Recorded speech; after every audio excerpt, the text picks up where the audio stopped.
നാളെ പെരുന്നാളെന്ന് പറയുമ്പോൾ മനസ്സിന് ഭയങ്കര സന്തോഷമാണല്ലോ എല്ലാവർക്കും. അപ്പോൾ ഇന്ന് എൻ്റെ പുതിയ വീട്ടിലെ ഒരു വലിയ പെരുന്നാളാണ് കേട്ടോ നിങ്ങളുമായിട്ട് ഷെയർ ചെയ്യുന്നത്. ഒരു ക്ലീനിങ് ആണ് ഇപ്പോൾ നടന്നുകൊണ്ടിരിക്കുന്നത്. കാരണം നാളെ പെരുന്നാൾ ആയതുകൊണ്ട് തന്നെ രാവിലെ ക്ലീനിങ് ഒന്നും നടക്കില്ല. അതുകൊണ്ട് തന്നെ നന്നായിട്ട് ഇങ്ങനെ തൂത്ത് തുടച്ചതിന് ശേഷം നമ്മുടെ റൂമിലോട്ട് പോയി കേട്ടോ റൂമും ഒന്ന് ക്ലീൻ ചെയ്യാമെന്ന് വിചാരിച്ച്. അപ്പോൾ മറിയത്തിനും ഇനിയാക്കും എടുത്ത തുണി നിങ്ങൾക്ക് കാണിച്ചു തരാം കേട്ടോ. ഇതാണ് കേട്ടോ മണിയത്തിനും ഇനിയാക്കും എടുത്ത ഡ്രസ്സ്. രണ്ടുപേർക്കും ഫ്രോക്ക്.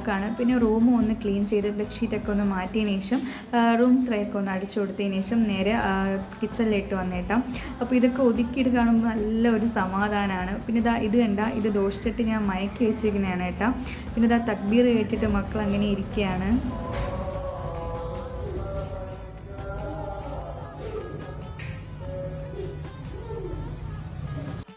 കിച്ചണൊക്കെ ഒന്ന് ക്ലീൻ ചെയ്യണ്ടായിരുന്നു കേട്ടോ. അതും കൂടി ഒന്ന് ക്ലീൻ ചെയ്ത് ഒന്ന് കിച്ചണൊക്കെ നന്നായിട്ട് ഇനി ഒന്ന് തുടച്ചിട്ടതിന് ശേഷം ഇക്കതാ കുറച്ച് പൂ വാങ്ങിയിട്ട് വന്നു കേട്ടോ എനിക്കും മക്കൾക്കും.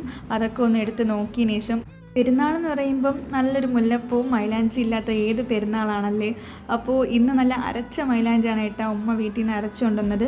അപ്പോൾ അതും മക്കൾക്കിട്ട് കൊടുത്ത് ആൾ രണ്ടുപേരും ഉറങ്ങിയിട്ടാ. പിന്നെ അടക്കണ ആൾ കണ്ട ഇവൾക്ക് മൈലാഞ്ചിട്ട ഇപ്പം എണീക്കും. പിന്നെ ഞാൻ അത് സ്കിപ്പ് ചെയ്ത് എന്നിട്ട് നന്നായിട്ട് ഇനി ഉറങ്ങി എണീറ്റതിന് ശേഷം രാവിലെ നമുക്ക് എണീറ്റ് പായസം ഉണ്ടാക്കിയിട്ടുണ്ട്. നല്ല പാൽ പായസമാണ് കേട്ടാ. രാവിലെ തന്നെ തക്ബീറിൻ്റെ സൗണ്ട് കേൾക്കാൻ വേണ്ടി ഭയങ്കര ഒരു സന്തോഷമാണ് കേട്ടോ. പിന്നെ നന്നായിട്ട് ഇനി കുരുമുളകൊക്കെ ഇട്ട് നല്ലൊരു ബീഫ് ഒന്ന് പുരട്ടിയെടുത്ത് ചിക്കൻ ഫ്രൈയും പിന്നെ പൊറോട്ടയും. ഇതാണ് കേട്ടോ ഇന്നത്തെ സിമ്പിളായിട്ടുള്ളൊരു ബ്രേക്ക്ഫാസ്റ്റ് എന്ന് പറയുന്നത്. വേറെ ഒരുപാട് ഐറ്റംസ് ഒന്നും ഉണ്ടാക്കില്ല, കാര്യം നമ്മൾ കുറച്ചല്ലേ ഉള്ളൂ. അപ്പോൾ അത് മാത്രമല്ല അധികം ഞാൻ പെരുന്നാൾ നമസ്കാരം കഴിഞ്ഞിട്ട് എൻ്റെ മൈലാഞ്ചിയൊക്കെ ഒന്ന് ചുവന്നോ നോക്കുകയാണ് കേട്ടോ. കുഴപ്പമില്ല, കുറച്ച് കളറൊക്കെ ഇട്ടിട്ടുണ്ട്. ഉസ്താദ് ഓതിക്കൊണ്ടിരിക്കുകയാണ് കേട്ടോ. ദുആ ചെയ്യുന്ന രണ്ട് മക്കളും അങ്ങനെ ഇരിക്കുകയാണ് എൻ്റെ അടുത്ത് തന്നെ. പിന്നെ ഞാൻ റെഡിയായി. നേരത്തെ പള്ളിയിൽ പോയായിരുന്നു രാവിലെ തന്നെ. മക്കൾക്ക് പായസവും ഞാൻ കൊടുത്തായിരുന്നു.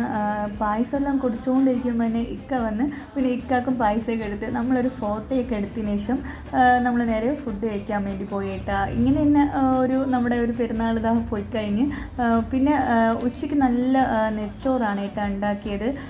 നെച്ചോറ് നല്ല ടേസ്റ്റായിരുന്നു. അപ്പോൾ ഇതിൻ്റെ റെസിപ്പി നാളെ വരുന്നുണ്ട് കേട്ടോ. അത് നിങ്ങൾ എന്തായാലും കണ്ടു നോക്ക്. അപ്പോൾ ഇൻഷാ അല്ലാഹ് ഇത്രയൊക്കെ ഉള്ളൂ കേട്ടോ നമ്മുടെ വലിയ പെരുന്നാൾ. അപ്പോൾ നിങ്ങൾക്ക് ഇഷ്ടമാവുകയാണെങ്കിൽ ഇപ്പോൾ തന്നെ ഒന്ന് ലൈക്കും ചെയ്ത് എൻ്റെ ചാനലൊന്ന് സബ്സ്ക്രൈബ് ചെയ്യാനും മറക്കല്ലേ.